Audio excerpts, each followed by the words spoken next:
আসসালামু আলাইকুম, আপনাদের সবাইকে স্বাগতম করছি আমার ইউটিউব চ্যানেলে। আমি জান্নাতুল সাফা ঈশা নিয়ে আসলাম আপনাদের জন্য আরও নতুন একটি ভিডিও। আশা করছি সকলে ভালো আছেন। আলহামদুলিল্লাহ, আল্লাহর অশেষ রহমতে আমিও অনেক ভালো আছি। তো এখন যেহেতু শীতকাল, তাই আমরা একটু দেরি করে ঘুম থেকে উঠি। আর ঘুম থেকে উঠতে আমার তখন 10টার বেশি বেজে গিয়েছিল। উঠে দেখলাম সকালের আবহাওয়াটা একদমই খারাপ, একটুও সূর্য ওঠেনি। আমার এমন আবহাওয়া একটু ভালো লাগে না। তারপর আমি চলে গেলাম পাকের ঘরে। তো প্রচুর পরিমাণে ঠান্ডা। কে কোথা থেকে আমার এই ব্লগটি দেখছেন অবশ্যই কমেন্ট করে জানাবেন। কোথায় কেমন ঠান্ডা পড়েছে অবশ্যই কমেন্ট করে জানাবেন। ভিডিওটি স্টার্ট করার আগে সবাইকে হার্ডলি রিকোয়েস্ট করব, প্লিজ যারা আমার ভিডিওটি দেখছেন তারা ভিডিওটি স্কিপ করবেন না, সম্পূর্ণ ভিডিওটি দেখার চেষ্টা করেন। যদি ভিডিওটি ভালো লেগে থাকে তাহলে অবশ্যই একটি লাইক দিয়ে ভিডিওটি কন্টিনিউ করবেন। যদি আপনি সব কিছুই করে থাকেন তাহলে আপনাকে অসংখ্য ধন্যবাদ। তো আজকে আমরা সকালে খেয়েছিলাম ভাপা পিঠা।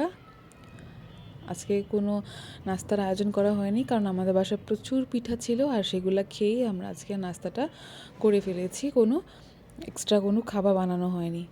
আজকে আমার শাশুড়ি অসুস্থ ছিল, তাই হসপিটালে গিয়েছিল সকালে। আর তাই আজকে আমি রান্না বান্না করছিলাম। আমি বেশি কিছু রান্না করতে পারি না, শুধু মুরগি আর গরুর মাংস ছাড়া। তাই আমি চেষ্টা করছিলাম একটু ভিন্ন স্টাইলে মুরগি রান্না করার। ইউটিউব দেখে দেখেই করেছি রান্নাটা, কিন্তু রান্নাটা খুব ভালো লেগেছে সবার কাছে। আলহামদুলিল্লাহ, এখন আমি মোটামুটি রান্না করতে আস্তে আস্তে শিখছি। তো আজকে আমি রান্নাটার রেসিপিটা শেয়ার করেছি আমার শাশুড়ি রান্নার চ্যানেলে। সেখানে এই ভিডিওটা আপলোড করা হয়েছে। আপনারা যদি কেউ এই রেসিপিটা দেখতে চান তাহলে অবশ্যই কমেন্ট করে জানাবেন। আমি অবশ্যই আপনাদেরকে চ্যানেলটা শেয়ার করব যদি আপনারা দেখতে চান তাহলে। তো এই রান্নাটা করছিলাম মুরগির একটা স্পেশাল রান্না, নাম ছিল চিকেন পাটিয়ালা। এটা বানিয়েছিলাম একটু ইউনিকভাবে, চেষ্টা করছিলাম। তো এটা রান্না করার পর ভাজি আর ডাল আর ভাত, মুরগি এগুলোই রান্না করেছিলাম। এগুলো রান্না করতে আমার প্রায় 2 ঘন্টা লেগে গিয়েছিল। আমার শাশুড়ি অসুস্থ ছিল, হসপিটালে গিয়েছিল। আমার শ্বশুর শাশুড়ি দুজনই নিয়ে গিয়েছিল। আর আমার ননদরা আমাকে হেল্প করছিল টুকিটাকি সব কাজেই। আজকে মুরগিটা আমি এখানে বাদাম, তারপর টক দই, আরও অনেক কিছুই মশলা ছিল, এখন আমার মনে পড়ছে না। অনেক কিছু দিয়ে আমি মিক্সড করেছি, লেবুর রস দিয়েছি, গোলমরিচ, যেটা যেটা প্রয়োজন ছিল ইউটিউবে দেখেছি সেগুলি সব কিছুই আমি এখানে অ্যাড করে এটা ম্যারিনেট করে রেখে দিয়েছি। তারপর এগুলোকে ভেজে, মুরগিগুলোকে আমি ভেজে নিয়েছিলাম, তারপর রান্না করেছি। ওটার কোনো ক্লিপস নেওয়া হয়নি, তবে মুরগিটা আসলেই খেতে অনেক ভালো লেগেছিলো। আমি কাঁটা চামচ দিয়ে একটু ফোটা করে দিচ্ছিলাম যাতে মশলাগুলো ভিতরে পৌঁছায় ভালোভাবে। তো রান্নাবান্না শেষ করে খাওয়া দাওয়া করার পর আমি ঘরে চলে এসেছিলাম। এখন যেহেতু শীতকাল, তাই জানালাগুলো লাগিয়ে রাখি, কারণ প্রচুর পরিমাণে ধুলাবালি আর ঠান্ডা বাতাস বইছিল। তো তখন জানলা দিয়ে দেখছিলাম একটা লোক চালের উপর কী যেন করছে। দেখলাম একটা বিড়ালের সাথে অত্যাচার করা হচ্ছে না কি করা হচ্ছে বলতে পারছি না। শুধু শুধু মানুষের ব্যাপারে পরিকল্পনা করে আমি কথা বলতে চাচ্ছি না, জানি না, কিন্তু বিড়ালের সাথে কিছু একটা করছিল আর আমি বসে বসে দেখছিলাম। মানে কিছু একটা হয়েছে না কি কিছু একটা করছে বুঝতে পারছিলাম না, কিন্তু অনেকক্ষণ যাবতই বিড়ালটার সাথে কিছু একটা করছিল। আসলে আমি জানি না কি করছিল। যাই হোক, তো বসে থাকতে থাকতে থাকতে থাকতে আমি ফোনও দেখছিলাম, স্ক্রল করছিলাম ফোন আর এগুলো দেখছিলাম। তারপর একটু পরে দেখলাম আমার বারান্দার দুটো সুন্দর কিউট কিউট পাখি চলে এসেছিলো, জোড়া ধরে বসেছিল। ওটাও ক্লিপ নিয়েছিলাম, অনেক সুন্দর লাগছিল। এখন যেহেতু শীতকাল, তাই তারা এখন বারান্দায় আসে, একটু বসে, হয়তো বাতাসের কারণে যখন ওরা উঠতে পারে না তখন এসে একটু বিশ্রাম নেয়, বা যখন তৃষ্ণা লাগে তখন একটু বসে। তো এই করতে করতে যখন প্রায় আমি অনেকটা সময় পার করেছি, তারপর সন্ধ্যার আর কোনো ক্লিপসও নেইনি, সন্ধ্যা নাস্তা খেয়েছি, তারপর অনেক কিছুই করার হয়েছে, কিন্তু কিছুই ক্লিপস নিতে আমার মনে ছিল না, তখন ভুলে গিয়েছিলাম। তারপর ইচ্ছে করলো যে 12টার দিকে একটু ছাদে যাই, কারণ ছাদে সবাই অনেক মজা করছে, আতশবাজি ফোটাচ্ছে, ফানুস ওড়াচ্ছে। তো এগুলা দেখতেও ভালো লাগে। তো এবার আমরা তেমন বিশেষ কোনো আয়োজন করিনি 31st নাইটের, কারণ কারোই মুড ছিল না করার। সব সময় ভালো লাগে না, এখন সবাই বড় হয়ে গিয়েছে, তাই আর আগের মতো আর সেগুলো করা হয় না। তারপর আমরা গিয়ে দেখলাম অনেক মানুষ অনেক মজা করছে, শুধু আমাদের ছাদেই কোনো মানুষ ছিল না, কারণ তালা দেওয়া ছিল ছাদে। তারপর আমরা গিয়ে যখন ছাদের ডোরটা ওপেন করেছি তখন অনেক মানুষের চলে এসেছিলো দেখার জন্য, ফানুস শোনানোর জন্য। তো আমি এগুলো দেখার পর দেখলাম নিচ থেকে ওপরে ভিউটা খুব ভালো দেখা যাচ্ছে, তাই আমি সিঁড়ি দিয়ে ওপরে চলে যাচ্ছিলাম। দেখলাম আজকে চাঁদটাও অনেক সুন্দর এসেছে। আর আজকে মজার ব্যাপার হচ্ছে তেমন কোনো ঠান্ডা লাগেনি ছাদে, তেমন ঠান্ডা লাগছিল না, বাতাসটা কম ছিল, খুবই ভালো লাগছিল। প্রায় অনেকক্ষণই ছিলাম ছাদে, দাঁড়িয়ে দাঁড়িয়ে দেখছিলাম, গল্প করছিলাম।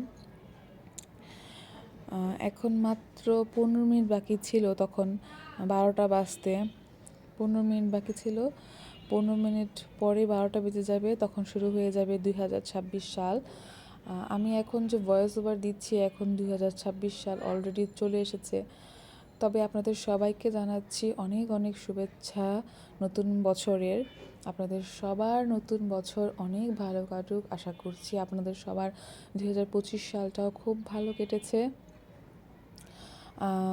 আশা করছি আপনাদের 2026 সালটা খুব ভালো কাটবে। আপনাদের সকল মনের ইচ্ছা যেগুলো আপনারা চাচ্ছেন বা যেগুলো আপনারা করতে চাচ্ছেন, সব কিছুই মহান আল্লাহ রাব্বুল আলামিন আপনাদের সকল মনের ইচ্ছা পূর্ণ করুক। আপনারা নিজের সফল লক্ষ্যে পৌঁছাতে পারেন, সফল হতে পারেন, এটাই আশা করছি। এই দোয়া রইল যাতে সবাই হাসি খুশি থাকতে পারে, আমরা সবাই যাতে স্বাধীন মুক্ত সুন্দর একটি দেশ পাই, ভালোভাবে নিজের জীবনটা নিজের দিনটা কাটাতে পারি, সুস্থ সবল থাকতে পারি। আমরা সবাই জানি যে নিউ ইয়ার পালন করা আমাদের জন্য ভালো না, তবুও বাচ্চা কাচ্চা থাকে, অনেক অনেক ছোটো ছোটো ছেলেমেয়ে থাকে যারা এগুলি করতে চায়, পছন্দ করে, আনন্দ করে থাকে। আশেপাশের ছাদে প্যান্ডেল টানিয়ে অনেকে অনেক মজা করছিল, বারবিকিউ পার্টি করছিল, ডিজে পার্টি হচ্ছিল, সেগুলা তো সবাই করে। বাইরের দেশে মানুষজন আরও মজা করে থাকে এই দিনটাতে। তবে মুসলমানদের জন্য এই দিনটা পালন করা হারাম, আমরা সবাই জানি কম বেশি। এগুলা করতে হয় না, তারপরেও অনেকেই করে, কিছু করার নেই, মজা করে, আনন্দ করে থাকে। আর আমরা এগুলো দেখি, দেখতেও ভালো লাগে, কারণ আকাশটা এত সুন্দর দেখা যায়। তবে একটা জিনিস খেয়াল করেছেন কি না জানি না, কিন্তু এইবার সব সময়ের তুলনায় এইবার ফানুস আকাশে অনেক কম ছিল, শুধু আতশবাজি ফোটানো হচ্ছিল, কিন্তু ফানুসের পরিমাণটা অনেক কম ছিল। আমার কাছে ফানুস অনেক ভালো লাগে। আকাশে যখন যখন হাজার হাজার ফানুস উড়ে তখন আসলে দেখতে অনেক সুন্দর দেখা যায়, কিন্তু এইবার তেমন ফানুস ছিল না, শুধু আতশবাজি ফোটানো হচ্ছিল। হয়তো নিষিদ্ধ করা হয়েছে ফানুস ওড়ানোটা, এই কারণে হয়তো করা হচ্ছে না। দেখলাম এবার দোকান, মুদি দোকান বা কোথাও ফানুস বেচা হচ্ছে না, হয়তো সেনাবাহিনী, পুলিশ তারা চেকিং করছে যে ফানুস টানুস ওড়ানো নিষেধ। তারপর শুনেছি যারা আতশবাজি ফোটাচ্ছে বা ফানুস ওড়াচ্ছে তাদেরকে নাকি 2000 করে জরিমানা দেওয়া হচ্ছিল, বা যারা বেচতেছিল দোকানে তাদেরকেও জরিমানা দেওয়া হচ্ছিল। তাই হয়তো এবার ফানুসের পরিমাণটা অনেক কম ছিল। পাশের বাসায় দেখতে পাচ্ছেন ডিজে পার্টি হচ্ছে, তারা অনেক মজা করছে। অনেক মানুষ এই শীতের মধ্যে শাড়ি পরে ছাদে কীভাবে উঠেছে আমি জানি না, শীতের মধ্যে ছাদে শাড়ি পরে অনেক টিকটক ভিডিওস বানাচ্ছে। তাদের কি ঠান্ডা করছে না নাকি করছে না আমি জানি না, গায়ে সোয়েটার নাই, শাল নাই, কিচ্ছু নাই, কীভাবে আছে শুধু শাড়ি পরে ঠান্ডার মধ্যে। হ্যাঁ, ছাদে তেমন বাতাস ছিল না, কিন্তু মোটামুটি ঠান্ডা আবহাওয়া যেহেতু, আর ছাদে এত বাতাসের মধ্যে অবশ্যই ঠান্ডা লাগছিল।